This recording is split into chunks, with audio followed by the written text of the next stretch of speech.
хабарҳои иқтисодӣ имрӯз 24 август дар Паём ТВ. дар вилояти Суғд 47 корхонаи саноатӣ фаъолият намекунанд. Дар ин бора маълумотҳои агентии омори кишвар шаҳодат медиҳад. 169 корхонаи дигар нишондиҳандаи сифрӣ доранд.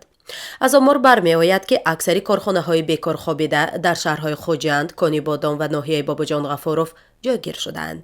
дар шаҳри Хуҷанд 8 корхонаи саноатӣ аз кор мондааст. дар нимсолаи аввали соли 2022 дар ноҳияи Бобоҷон Ғафуров 12 корхонаи нави истеҳсолӣ бунёд карда шуд. аммо дар баробари ин дар ин давра 7 корхона аз кор монда, 15 корхонаи дигар мавсимӣ фаъолияташон мавсимӣ мебошад. дар Конибодон имсол ҳам шумораи корхонаҳои бекорхобида афзуд. бино ба маълумоти мақомоти шаҳрдорӣ ҳоло 5 иншооти истеҳсолӣ бекор истодаанд. тибқи натиҷаҳои 7 моҳи соли ҷорӣ гардиши савдои хориҷии ҷумҳурии Тоҷикистон 4 миллиарду 135 миллиону 200 ҳазор долларро ташкил дода, нисбат ба як соли қабл 16,5% ё 584 миллиону 900 ҳазор доллар зиёд аст. бино ба маълумоти департаментҳои блоки иқтисодии кишвар, тавозуни савдо манфӣ буда 1 миллиарду 584 миллиону 900 ҳазор долларро ташкил додааст. содироти мол дар ин давра 1 миллиарду 358 миллиону 400 ҳазор долларро ташкил дода 1,9% ё 25 миллиону 700 ҳазор доллар афзоиш ёфтааст. ҳаҷми воридот 2 миллиарду 776 миллиону 800 ҳазор долларро ташкил дода 25,2% ё 559 миллиону 200 ҳазор доллар афзоиш ёфтааст. шарикони асосии тиҷоратии Тоҷикистон: Русия 908 миллиону 200 ҳазор доллар, Қазоқистон 781 миллиону 600 ҳазор доллар ва Чин 766 миллиону 100 ҳазор доллар мебошанд.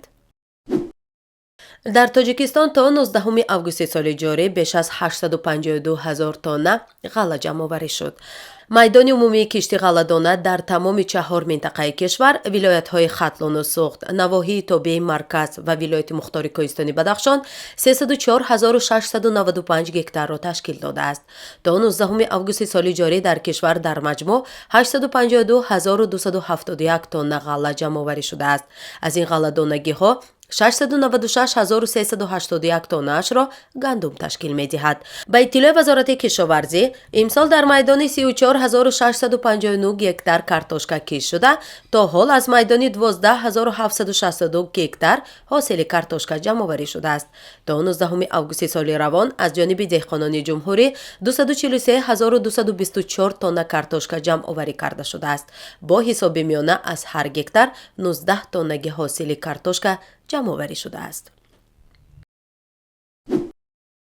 бонки миллии Тоҷикистон бо мақсади ҳисобгирӣ ва пардохтҳои гумрукӣ қурби расмии асъори хориҷиро нисбат ба сомонии ҷумҳурии Тоҷикистон аз 24 август муқаррар намуд.